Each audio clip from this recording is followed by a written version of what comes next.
Buenos días a todos, a todas. Eh, algunos anuncios. Recuerden de responder los controles de lectura y los quizzes son por cada una de las sesiones. Por lo tanto, ya tenemos la primera nota del control de lectura, la primera nota del quiz de la semana pasada. No se borran notas, no se borran quizzes, no se borran control de lectura, así que por favor no se los salten. Hagan todo el trabajo y recuerden que suma entre todos la mayor cantidad de la nota va a estar sobre esto, sobre los quizzes, los controles de lectura, así que no los dejen hacer y cada vez van a ser un poquito más complejos, así para que vayan tomando fuerza y energía, que no todos van a ser tan fáciles como el que hicimos hasta hoy día. Cada día va a ser un poquito más complicado. Bien, aquí, ¿qué les pareció el texto? ¿Qué les pareció ahora que hicimos una revisión más específica sobre lo que es el ciclo hidrológico? ¿Qué importancia le dan ustedes al ciclo hidrológico? El ciclo hidrológico ya tiene una importancia bastante grande, ya que tiene como el encargado de llevar el agua, por así decirlo, a los diferentes rincones del planeta. Ya, como ya sea en lugares donde no haya un lago o un río cerca, y por así decirlo, proveer a animales y a personas y a la naturaleza de ese medio Mm. que todos necesitamos.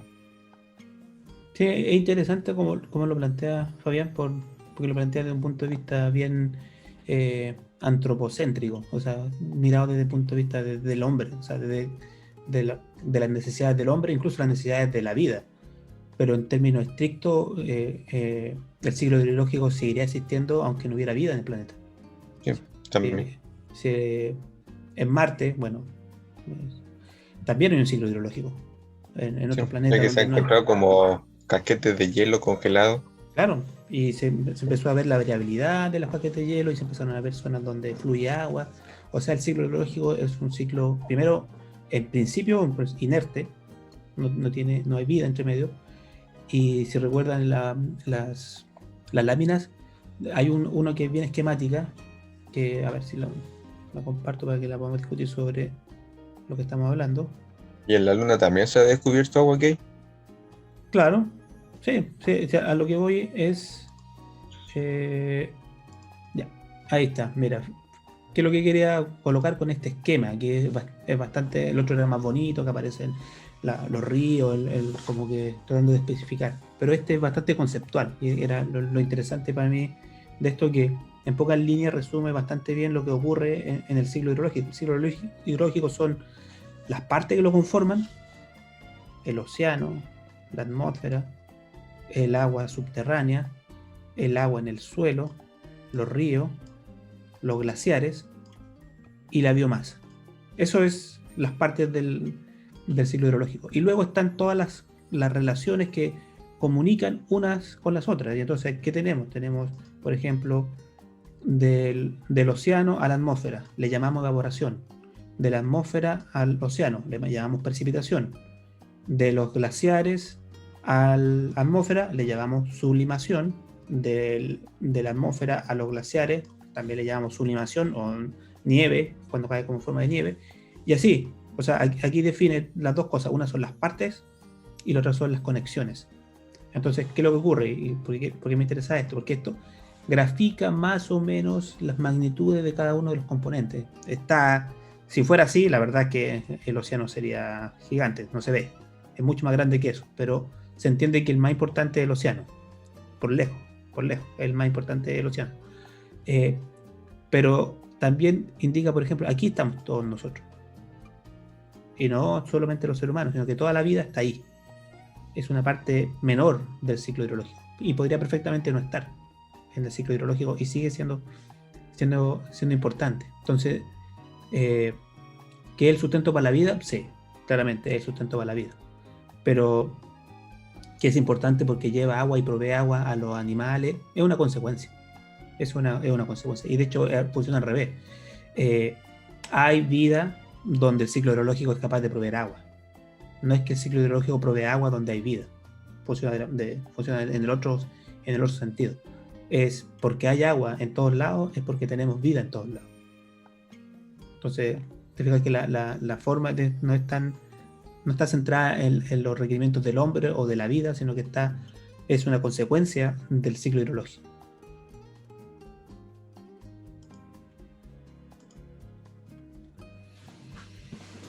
Bien, ¿qué más quiero hablar? La idea de estas reuniones, y ahí y hacemos el esfuerzo ahí con Pablo de grabar los videos antes para que tengan un poco la idea de qué es lo que se va a conversar. Ustedes pueden leer la idea, pueden saber de qué va a tratar la clase, y esto es que sea una discusión donde traigan sus dudas. No me quedó claro este concepto para mí fue un poco extraño, me gustaría verlo desde un punto de vista, me gustaría otro ejemplo. Lo que no quiero hacer es que me digan, ¿podemos ver de nuevo el video o podemos repasar toda la clase nuevamente? Eso es una pérdida de tiempo, tanto de usted como mía. Entonces la idea es que sea más activo en la generación de conocimiento y traigan más preguntas. En la medida que no los traigan, bueno, vamos a intentar motivarlos haciendo preguntas a usted.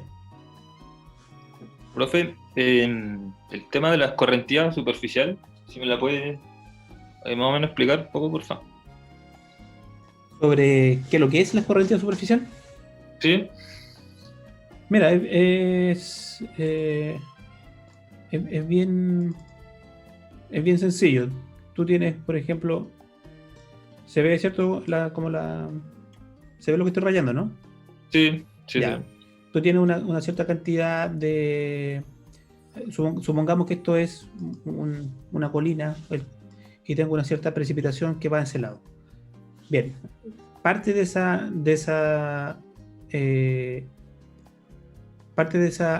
agua que va a caer, que va a precipitar, si cae en forma líquida, ¿cierto? Se va a ir debajo se va a absorber, se va a infiltrar. Después vamos a ver cuando veamos el proceso de infiltración, cómo es el proceso, hay una línea, hay unas curvas que lo definen bien, perfectamente. Pero si, por ejemplo, aquí hay una lluvia dando solamente un valor así referencial, tengamos una lluvia de 10. Es solamente conceptual, no hacer muchos cálculos, solamente conceptual, de 10. Y luego tengo que acá la infiltración es de 2. Bueno, ¿qué pasa con los otros 8? ¿A dónde van? Bueno, el otro 8, el suelo no es capaz de contenerlo y por lo tanto lo que va a ocurrir es que va a irse por el lado, por encima de la superficie, y esa superficie incluso podemos decir en qué magnitud. Bueno, 8. ¿Por qué? Porque tenemos que, si cae en 10, 2 lo absorbe, los otros 8 tienen que ir a algún lado. ¿Y ese 8 dónde va? Por sobre la superficie. Y a eso se le llama escorrentía superficial. Ya. Gracias, profe. ¿Qué es lo que es la escorrentía superficial? Los ríos, los esteros, y se acumula en lagos y en océanos, pero todo lo que es agua corriendo, eso es escorrentía superficial.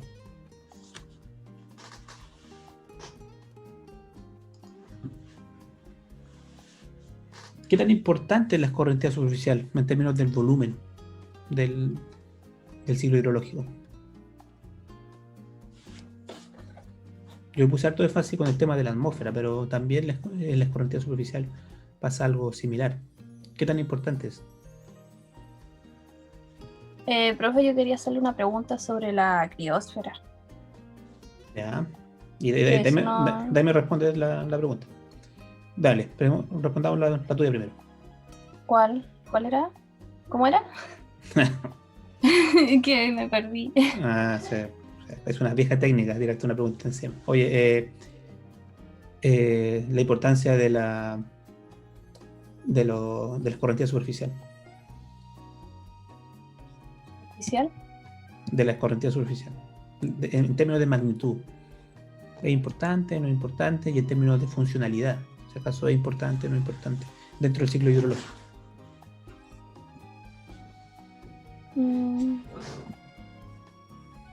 Ya definimos lo que es la escorrentía superficial. Ríos, esteros, todo lo que corre por encima de la superficie.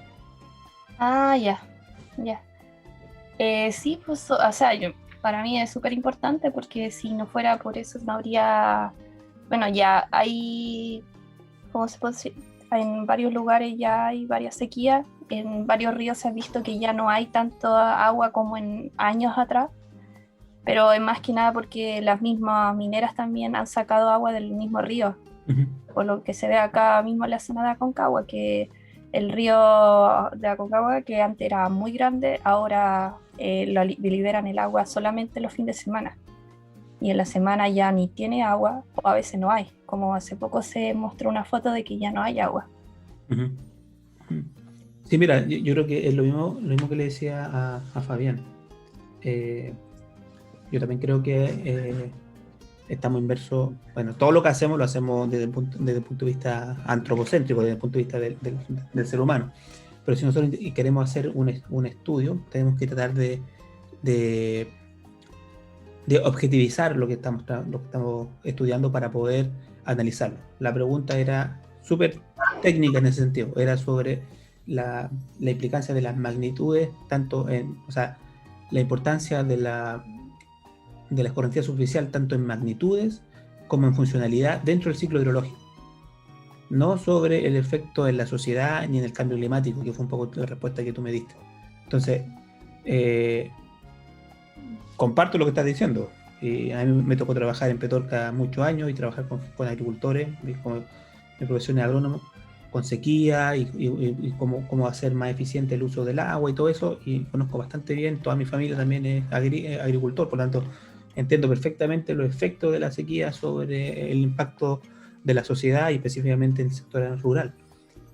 Pero la pregunta no era por ese lado, la pregunta va sobre una cosa de estudiar esto y entenderlo. ¿Sí? ¿Por qué es importante? Porque una vez que uno lo entiende, las magnitudes, uno lo puede aterrizar a la realidad que uno quiere discutir.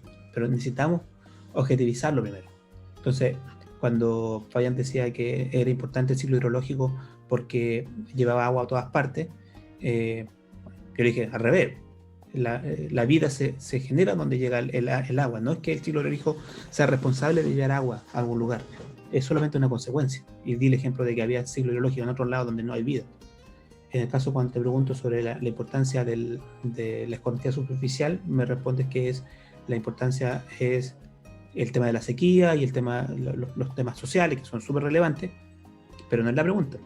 No es la pregunta. La pregunta es cuál es la importancia en términos de magnitud y cuál es la importancia en términos de funcionalidad de la escorrentía superficial en el ciclo hidrológico. Yo pienso que la respuesta quizá podría ser que como usted dijo, como usted estuvo mostrando cómo era que era la corriente superficial, donde mencionaba que un poco de ese agua iba subterráneamente y la otra, por decirlo, hacía surgir los ríos. Pienso que, por así decirlo, la importancia que tiene es poder hacer circular el agua a lo que ya sería al océano, Ya, para que dé comienzo nuevamente al ciclo hidrológico. esa es la funcionalidad, perfecto. Esa es la importancia funcional que tiene. Sí. En términos de Y pienso magnitud, ¿tú crees, sin ver los datos, es más importante que en la atmosférica? ¿Es más grande? ¿Cómo a qué se refiere como más grande? A que tiene más En volumen. importancia Volumen. que tiene más importancia, por así decirlo, el agua por así decirlo, correntía superficial o en la atmósfera. Claro, que te lo digo más en magnitud, más importante. No en términos funcionales, sino que en magnitud. ¿Cuál es más grande? Yo considero que más importante el agua en correntía, No. porque, Dale. Termina la idea. porque sería como que eh, todo tendría que empezar por ahí, po. Ya, Digo, es que no le estás dando una sí. funcionalidad. No. La pregunta es simple. ¿Dónde hay más agua? ¿En los ríos o en la atmósfera? No, ahí sería en la atmósfera. ¿Sí? Sí, Sin duda. sí, Constanza, lo ¿puedo diría. ayudar? ¿Para terminar? ¿Dónde hay más agua? ¿En los ríos o en la atmósfera? En la atmósfera hay más absorción y transpiración, evapotranspiración de agua. O sea, se Cuidado, acumula. cuidado. La evapotranspiración es un proceso. El agua Mm, en la atmósfera es como un estanque.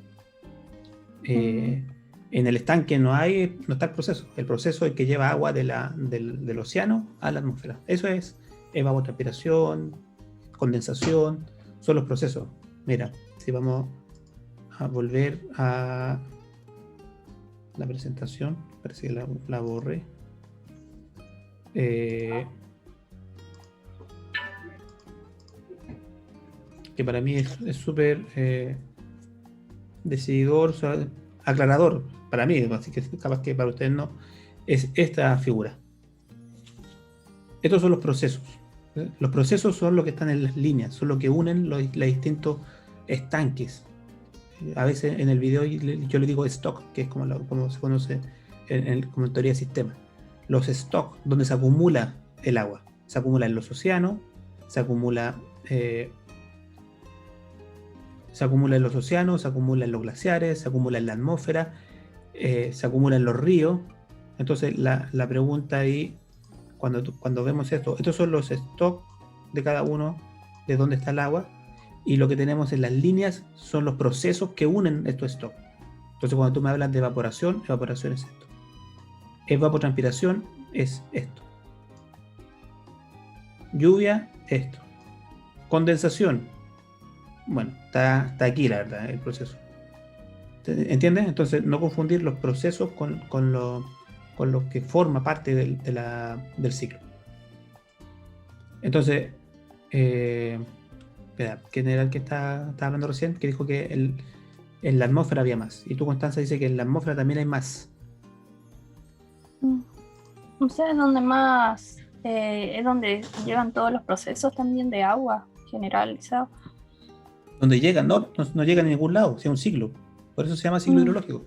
O No sea, llega, donde no llega el llega, ciclo, o sea, el ciclo es que es algo que nunca va terminando, o sea, se evapora y después se llega a los glaciares, como también llega la exacto, lluvia y es como un exacto. ciclo que no termina. Bueno, eso es la definición de un ciclo.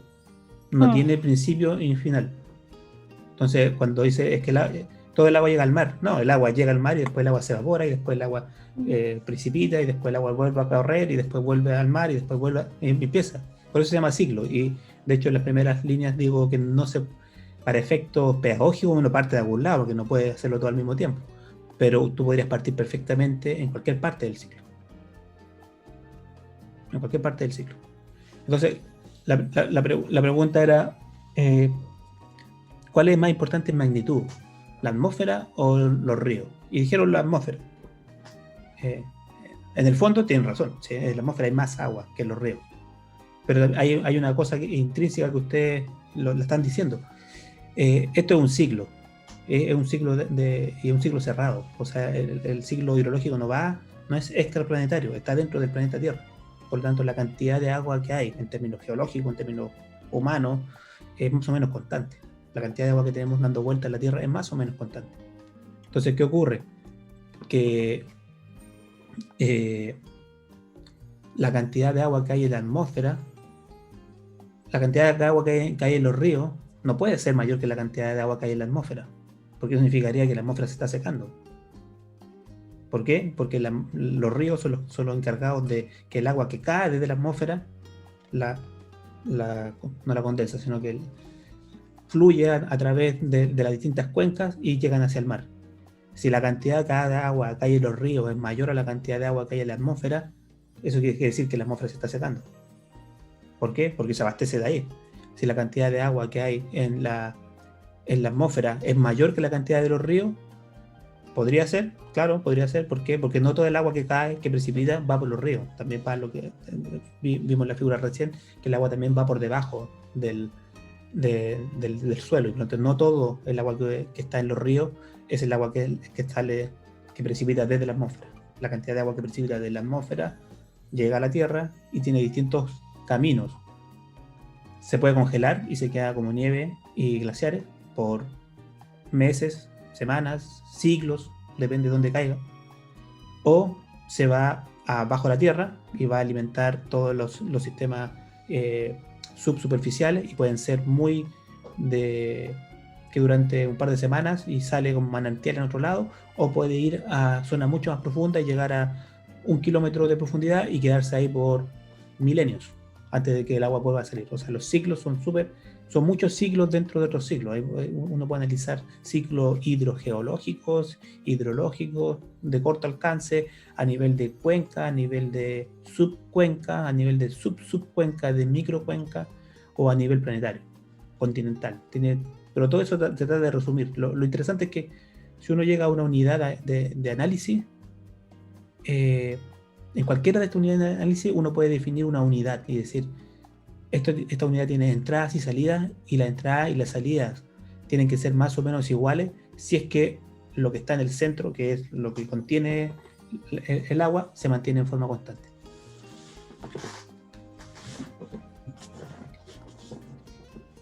Bien, ¿por qué es importante el agua de los ríos? Porque funcionalmente la encargada de llevar el agua desde donde cae la precipitación hacia el mar. A nivel global, ¿qué tan importante es eso? No tan importante. La mayor cantidad de precipitación cae en el mar. La mayor cantidad de precipitación cae. ¿Por qué? Porque el 75% del mar es océano. Por lo tanto, la mayor cantidad de agua cae directamente al mar. No tiene que pasar por los ríos, no tiene que pasar para llegar al mar. El mayor porcentaje de agua que precipita pasa directamente de la atmósfera al mar. Nosotros somos el 25% de lo que hay dentro de eso.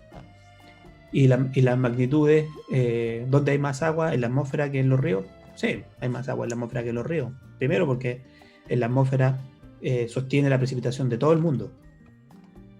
Y solamente el 25%, probabilísticamente, de esa precipitación cae en los ríos, cae en la tierra. Y de ese 25% de precipitación que cae en la tierra, forman los ríos. Por tanto, no puede ser que la magnitud de los ríos sea mayor que en la atmósfera. En la atmósfera hay mucho más agua que la que hay en los ríos. ¿Se entendió por dónde va el análisis? Sin tener que recordar el dato. Seguramente si ustedes van ahora a la ficha y podemos ver la información, vamos a revisar y vamos a decir, a ver, en algún lado tengo esa lámina, acá. Atmósfera 3%, ¿cierto? Acá. Y ríos 0,49%. Ahí está la diferencia. 0,5% comparado con el 3%. O sea, 6 veces más agua en la atmósfera que en los ríos. ¿Tiene sentido? Claro, con lo que acabamos de decir. Tiene sentido con que la atmósfera sostiene la precipitación de todo el mundo, y solamente el 25% de esa precipitación probabilísticamente deberá caer sobre la tierra, porque hay un 25% solamente de superficie que está cubierta con tierra. Todo lo demás cae directamente al mar. Profesor, Dale. ahí donde dice soil moisture, no sé si lo logrará ver. Soy Moisture, ¿sí? Está.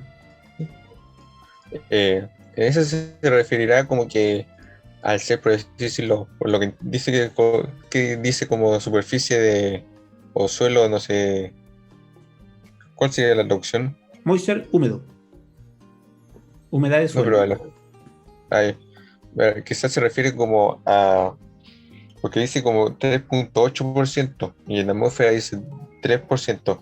Se refiere como a que se acumula más agua durante, por decirlo, mayor tiempo, a que Claro. sea un porcentaje mayor. Claro, sí, tiene que ver con lo que decía recién, que tiene que ver que son ciclos dentro de ciclos que van a distintas velocidades. Entonces, ¿qué es lo que es? Esto es soil moisture, la traducción literal es humedad de suelo. Entonces, ¿qué dice? Que en la humedad de suelo hay un 3,8% de agua y en la atmósfera un 3%. Claro, ¿qué quiere decir? Que en un momento determinado eso precipitó, mojó el suelo, y el suelo empezó a moverse el agua por dentro del suelo a una velocidad mucho más baja, y en ese periodo es capaz de contener más agua de la que tiene la atmósfera. Eso es la humedad del suelo. Ahora, ¿por qué se generan esos diferenciales? Porque tienen distintas velocidades de comunicación. los ríos y la atmósfera tal vez son los más rápidos, es donde más cambian. Si bien la atmósfera tiene un 3%, la atmósfera, doy el ejemplo ahí de unos datos, decía que si nosotros tomamos la humedad de la atmósfera, toda la humedad de la atmósfera en este momento, y la depositamos sobre la Tierra, genera una capa de agua de alrededor de 2,5 centímetros. Esa es la cantidad de agua que hay en la atmósfera si la llevamos al suelo. O sea, si tomamos todo el agua de todo el mundo y lo distribuimos de forma homogénea en todo el mundo, nos da una altura de agua de 2,5 centímetros. Que es poco, que es poca agua. Comparado con el mar, por ejemplo, que tiene, no sé, un par de kilómetros de profundidad promedio. Sin embargo, ese 2,5%, la atmósfera, a su vez, durante el año cambia como 40 veces. O sea, la velocidad de cambio que hay de la atmósfera es mucho más alta de lo que hay, por ejemplo, en el mar. El agua del mar cambia cada millones y millones de años. En cambio, en la atmósfera cambia cada una semana.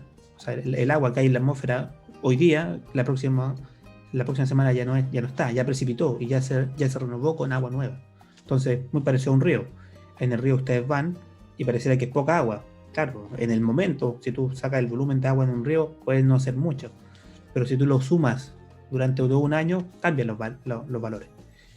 Claramente la magnitud del mar es tan grande que pareciera opacarlo, pero se multiplica por 40 o por 50 veces la magnitud que tú estás viendo en ese momento.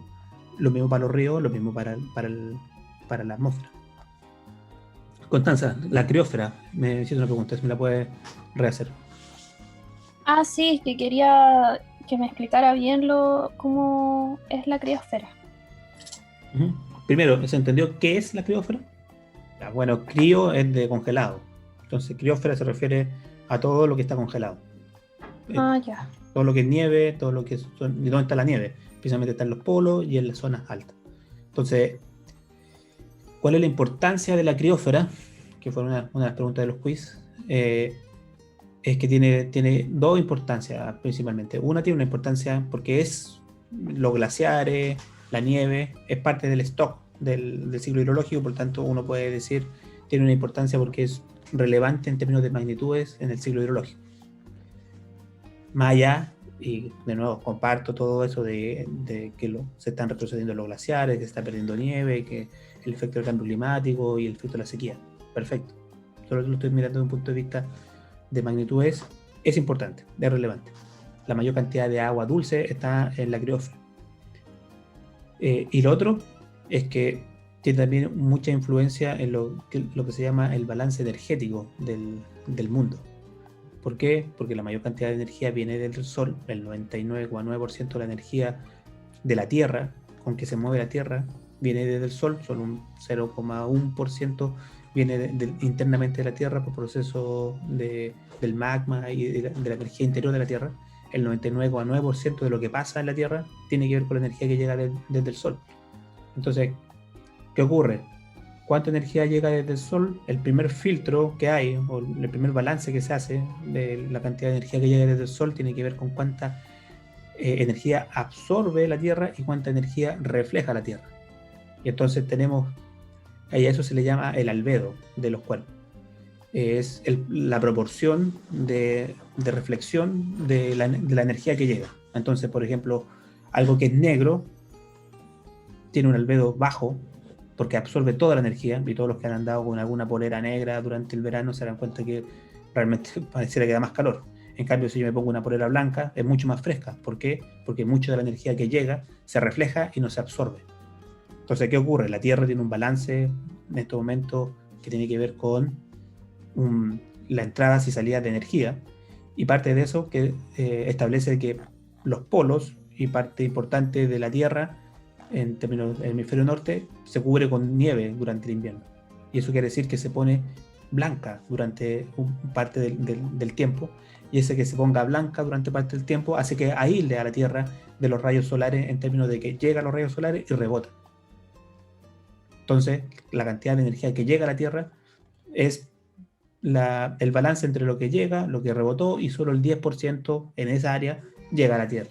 Entra al proceso de la Tierra y calienta la Tierra y hace todo el clima y todo. Entonces, ¿qué ocurre? Que si se va reduciendo la cantidad de criósfera, la cantidad de área que está cubierta, que está blanca, también cambia el balance energético, porque mientras más pequeña es esa cantidad que es blanca, lo que se hace es que más energía va a entrar a la Tierra y la Tierra se va a sobrecalentar. Al sobrecalentarse la Tierra, va a subir la temperatura, se va a disminuir más todavía la nieve y se va a volver a calentar aún más, generando ese efecto que yo describo en el video, que es una retroalimentación positiva, que es súper negativa en términos de efecto, pero se refiere a eso, que una acción intensifica esa acción y esa acción vuelve a intensificarse por sí misma. Entonces hay un ciclo de retroalimentación positiva que cada vez es mayor y más grande. Un pequeño aumento de la temperatura derrite más nieve, al derretir más nieve aumenta la temperatura porque entra más energía, al entrar más energía derrite más nieve, al derretir más nieve, y así. Ese es el ciclo. Entonces, esa es la importancia de la criósfera. Primero, la definición de la criósfera, todo lo que está congelado, y la importancia tiene dos importancias. Uno, que es la fuente de agua dulce más relevante en magnitud, y dos, es que participa activamente en el balance energético de la Tierra. Uno de los ejemplos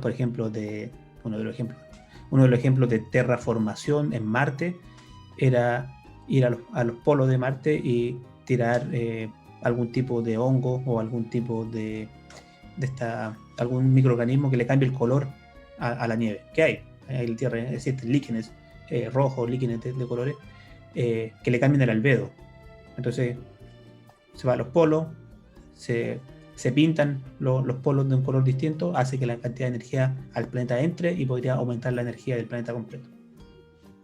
Creo que Elon Musk quería hacer algo así. Era un poco más drástico, quería tirar un par de bombas atómicas a los polos, pero sí, era sí, Yo había escuchado que quería como poner algún tipo de spray o algo cerca de los polos, claro, para que, no sé, para mantener el calor, creo que decía. No, o sea, más que para mantener el calor Ah, es justamente lo que estamos hablando, para cambiarle el albedo a los polos que son muy blancos. Si tú le cambias el albedo, lo que hace es que llega más energía desde el sol, se mantiene más energía, o sea, más que se mantiene, entra al sistema más energía.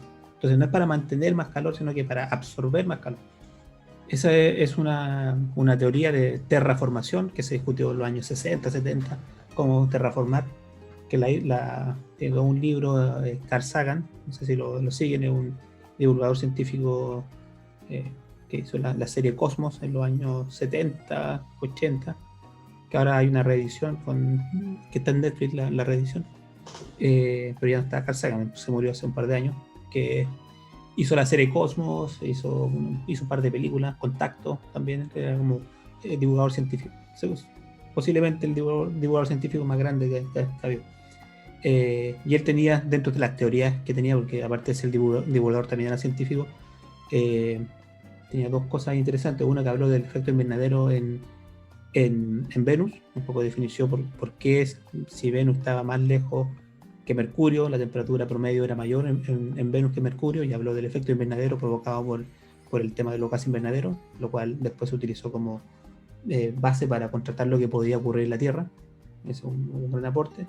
Y lo otro, cuando también habló del tema de la terraformación, de cómo poder terraformar, en este caso Marte, y uno de sus primeros pasos era eso, cambiarle el albedo a los polos utilizando algún tipo de spray, o él decía usar algunos líquenes, que hay líquenes que crecen en condiciones tan extremas como podría ser los polos marcianos, asperjar líquenes y que crezcan ahí, y eso va a cambiarle el albedo y por lo tanto va a meterle más energía al sistema de Marte. También participó en las Voyager, en todos estos primeros satélites que recorrieron todo el sistema solar, y fue uno de los encargados de construir yo supongo que todos lo saben, por eso lo digo así como que deberíamos saberlo, pero se hizo un disco donde se incluyó mensajes de saludo en no sé cuántos idiomas, y se ingresaron un par de canciones históricas para mostrarle al resto del universo que somos, y el encargado de armar todo eso fue el equipo ahí de Carl Sagan. Ahora que tienen que estamos todos encerrados. Sí, pueden buscarlo ahí en YouTube o en Netflix. Cosmos, la serie Cosmos, la original. Bien, bien entretenido. Bien, más preguntas, más dudas que tengan. Profesor, De- en el PPT que usted envió del ciclo hidrológico, en la página 13, donde habla sobre el agua subterránea, ¿me podría explicar bien un poco lo que significan los colores? Que no, como que no se diferencia muy bien Ya, hacer la letra tan pequeña. nada, vamos a cambiar eso. Sí, tienes razón. No se ve muy bien. Abajo. Sí. Ya, lo que quiere indicar es dónde hay agua subterránea a nivel mundial. Entonces lo que está mostrando son los acuíferos, y lo que está mostrando en azul son los acuíferos más grandes, con mayor cantidad de agua disponible, y los que van hacia los colores más café, donde no hay, y donde es blanco, no hay nada de agua. Eso, entonces te está mostrando de dónde está más seco a dónde está más húmedo. Entonces, ¿qué es lo que quería mostrar esto? Y era tal vez la idea fuerza que quería transmitir eso era que los acuíferos tienen una conexión hidrológica, o sea, tienen una conexión hidrológica con lo que está pasando arriba, que los acuíferos se alimentan de lo que ocurre sobre ellos. Y si uno ve, a ver, este es correntía, si vemos precipitaciones, donde tenemos grandes acuíferos, donde tenemos grandes precipitaciones, que en este caso tenemos zonas con grandes precipitaciones.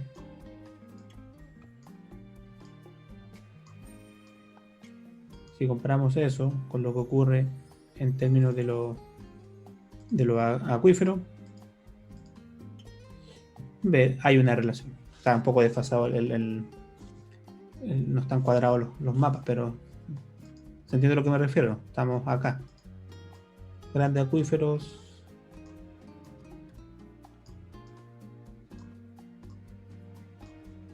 O sea, el concepto era que los acuíferos no son independientes de lo que pasa arriba, sino que son dependientes. Donde esperamos encontrar grandes cantidades de agua disponibles en el subsuelo, donde hay grandes precipitaciones, porque se alimentan de las precipitaciones. Ese es el concepto que quería transmitir. También está relacionado el hecho de que estén más, como se puede ver como en la imagen, que la zona, por así decirlo, la zona sur, la parte de abajo, que la mayor cantidad de las más concentradas estén más cerca del Ecuador. Claro, hay un lugar más cálido, por así decirlo, y que haya más evaporación. Claro, es que, a ver, que hay dos cosas. Lo vamos a ver mañana, incluso el tema que tiene que ver con las zonas de lluvia. ¿Dónde están las zonas de lluvia a nivel mundial? ¿Dónde se concentra la lluvia a nivel mundial?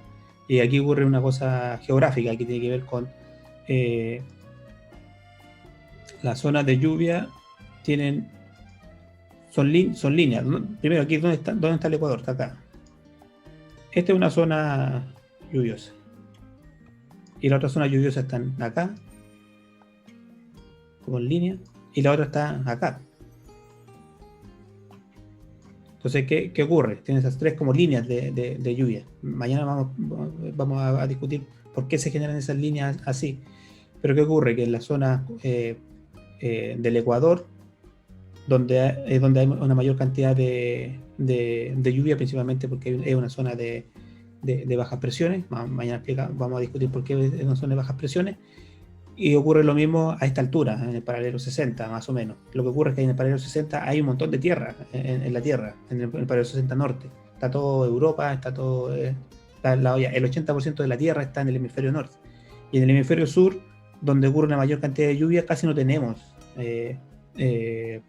tierra como para poder generar esos ciclos hidrológicos. Entonces, si bien aquí tenemos más o menos, precipita la misma cantidad de agua en el hemisferio norte que en el sur, la cantidad de agua que cae sobre tierra es mucho mayor en el hemisferio norte, y eso genera que se generen este tipo de situaciones. ¿Dónde se generan las aguas subterráneas? Donde hay mayor cantidad de lluvia. ¿Dónde hay mayor cantidad de lluvia? En los trópicos y en los paralelos 60. ¿Dónde tenemos tierra capaz de contener eso? Bueno, principalmente en el hemisferio norte. En el hemisferio sur no tenemos tanta tierra, no tenemos casi nada de tierra en esos paralelos. También, también quizá esté relacionado con el hecho de que hace unos años hubo como escasez de agua en Chile, Ujú, al hecho de, como usted dijo, que de, al ser casi el 75% de la superficie terrestre de agua, que o sea el mar, la mayoría de las lluvias y precipitaciones caen en el océano. ujú. Sí, no, sí, es así, es así, es así. Ahora, eh, no sé, no existe un solo tipo de lluvia. Existen varios tipos de lluvia. Lo vamos a revisar en mayor profundidad mañana, porque hay lluvias que tienen que ver con los ciclos atmosféricos, con los grandes ciclos atmosféricos, donde tenemos una zona de baja presiones acá. Esa zona de presiones genera una zona de alta presión en esta zona, y el aire que va para allá choca con el aire que viene del polo, que es una zona también de alta presión, porque el aire es muy pesado, porque es más frío, y genera una zona de baja presión aquí. Entonces, esta zona es una zona lluviosa, esta zona es una zona lluviosa, y estas de acá son zonas con mucho sol. Los polos, tal vez lo que uno no pueda pensar, no cae mucha precipitación, no se derrite, pero no cae mucha precipitación. Entonces, esto es un tipo de lluvia, un tipo de patrón de lluvia que se genera a nivel mundial, pero no es el único, no es el único, porque el otro que no ocurre en el mar tiene que ver con que lo que se conoce como orografía. Estamos en la cordillera de los Andes, en la, la masa de aire sube, se enfría y genera una lluvia orográfica que tiene que ver con la geografía. El mar no tiene ese tipo de lluvia, genera otro tipo de frente y otro tipo de ascensiones, pero no tiene la orográfica. Entonces, no es una esfera perfecta que solamente la explicación que vamos a ver, que el ciclo atmosférico explica la distribución de lluvia, sino que también hay efectos geográficos, o orográficos se llaman, que explican la distribución de lluvia. Entonces, gran cantidad de agua cae en el océano, sí, la mayor cantidad de agua cae en el océano, pero al pasar las masas por sobre los Andes o por sobre los Himalayas, casi que las masas de aire suban 5.000 metros, también genera un efecto en exprimir toda esa agua que viene que está dentro del agua, de la atmósfera. ¿Por qué? Ahí lo vamos a ver también mañana con el tema de la déficit de presión de vapor y la condensación.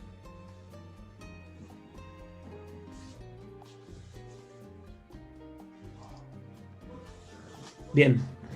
Eso que usted menciona está en el PPT del ciclo de precipitaciones. Sí. De hecho, vamos a terminar el video ahora para subirlo, para que lo tengan, pero sí, mañana vamos a hablar justamente de ese proceso de precipitación, porque la idea es, ¿cuál? La idea hoy día era presentarle un poco el ciclo hidrológico, y el concepto de fondo es que es un ciclo, que no tiene un principio y un fin, que solo lo separamos para efectos pedagógicos, y lo que vamos a hacer en las siguientes sesiones, vamos a ir separando y analizando por separado cada uno de los procesos. Mañana vamos a partir con precipitación.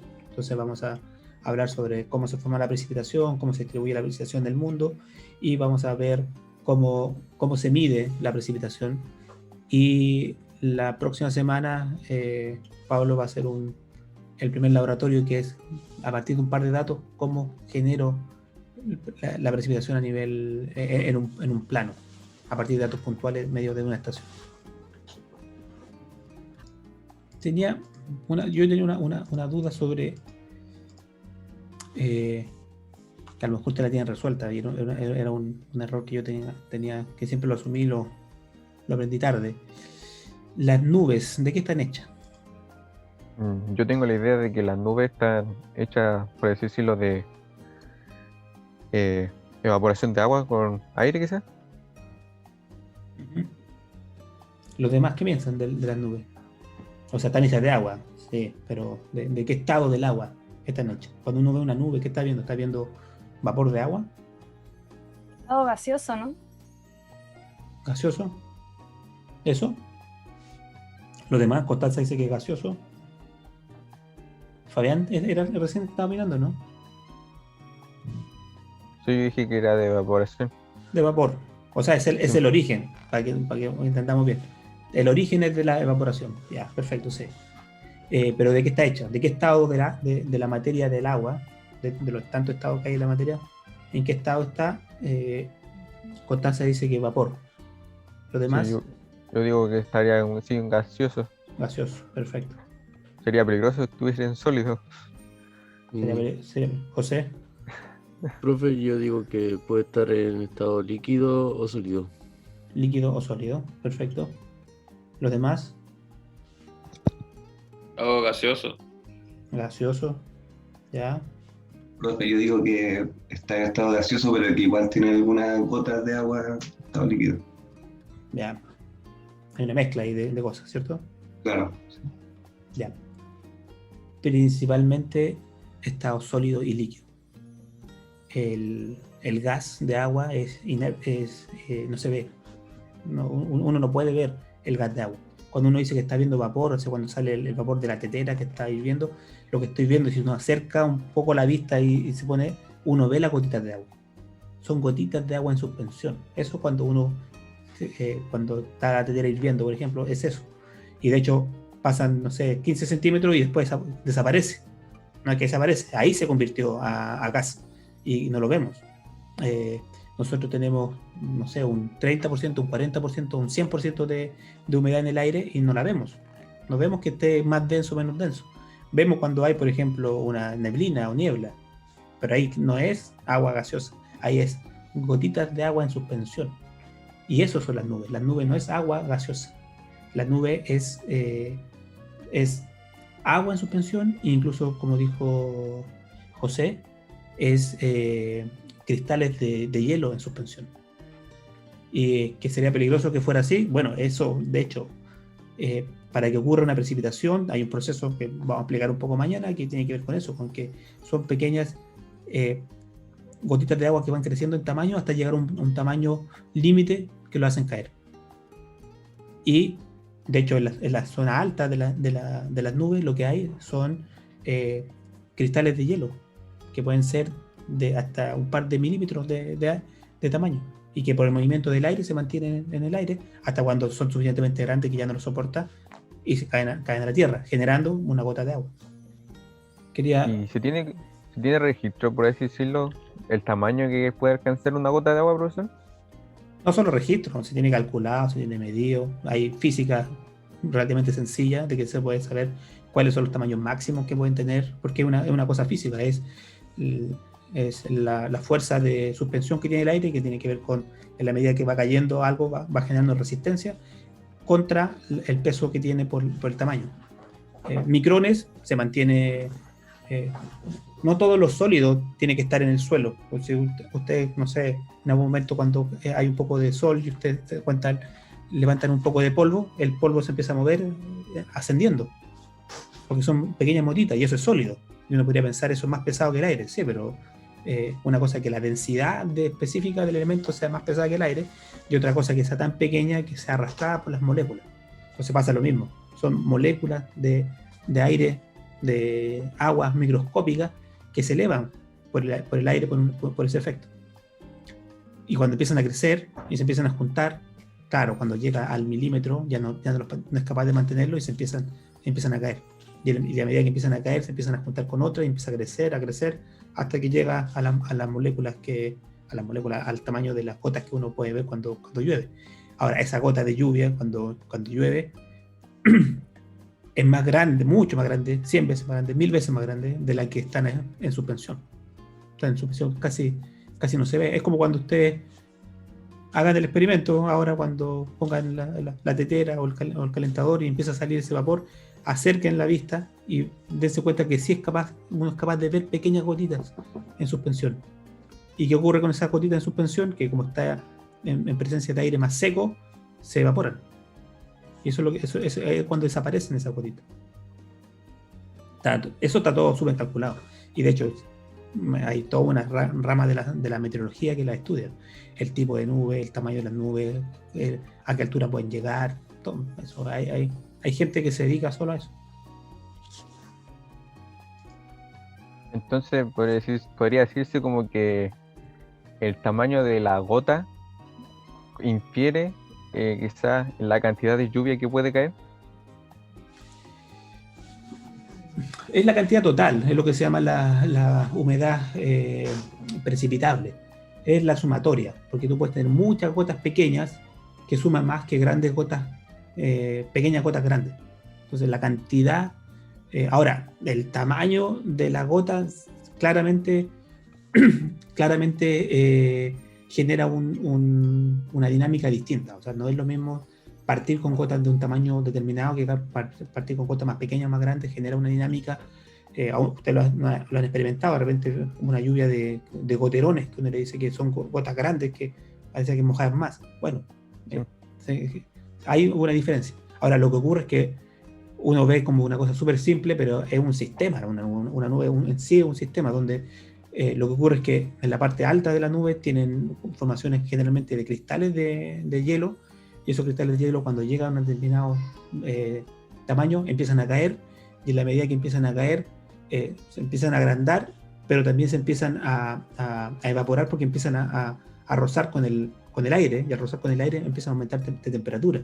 Entonces es un juego, y muchas veces las nubes, lo que ocurre es que una gota que está en la punta alta de la nube empieza a caer, y se empieza a evaporar en la medida que va cayendo, y se evapora antes de salir de la nube, se evaporó, y vuelve a hacer el ciclo interno dentro de la nube. Entonces también hay un ciclo hidrológico dentro de la misma nube.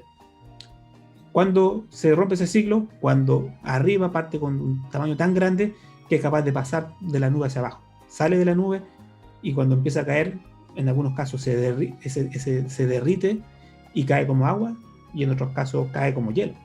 Entonces es bien interesante. Hay hartos procesos ahí en algo tan simple o tan cotidiano como es la generación de lluvia. Mañana podemos seguir hablando un poco de eso. Entonces, ¿qué es lo que quería mostrarles? Y lo último. Aquí vemos una imagen de la Tierra, y eso generalmente se ve así. Generalmente el 80%, el 90% está cubierto con nubes, que es agua en estado líquido y en estado sólido, eso son las nubes. Y eso tiene que ver con, también, si se fijan, es más o menos blanca, también afecta el albedo, pero si uno puede ver también el gas. Aquí así se ve. Se fijan que esto no son nubes, esto es vapor de agua.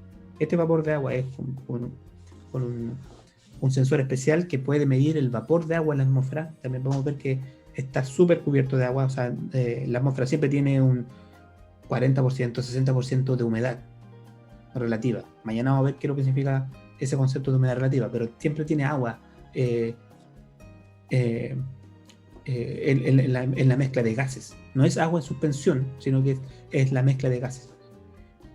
¿Y qué es lo que ocurre? Que uno de los principales gases invernaderos que tiene la Tierra es el vapor de agua. Entonces, la presencia de vapor de agua, por un lado, cuando está en estado sólido y está blanca, hace que la cantidad de energía que entra al sistema Tierra sea menor, porque mientras más blanca, más energía se refleja. Pero una vez que ya entró al sistema de la Tierra, esa energía, cuando quiere salir, tiene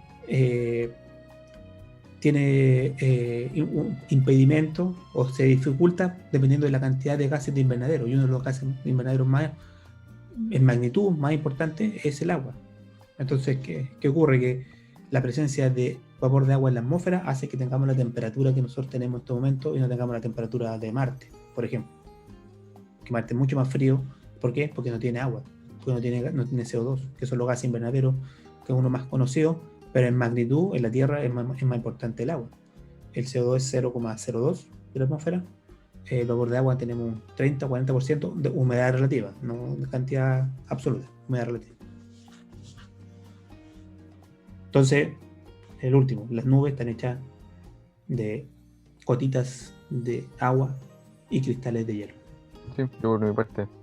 Sí, profe. Ya, chicos, les voy a dejar la pregunta del quiz ahora. Van a tener tiempo, no sé, hasta mañana para responderlo, y va a estar el control de lectura también, que van a tener tiempo hasta mañana antes de la clase para leerlo.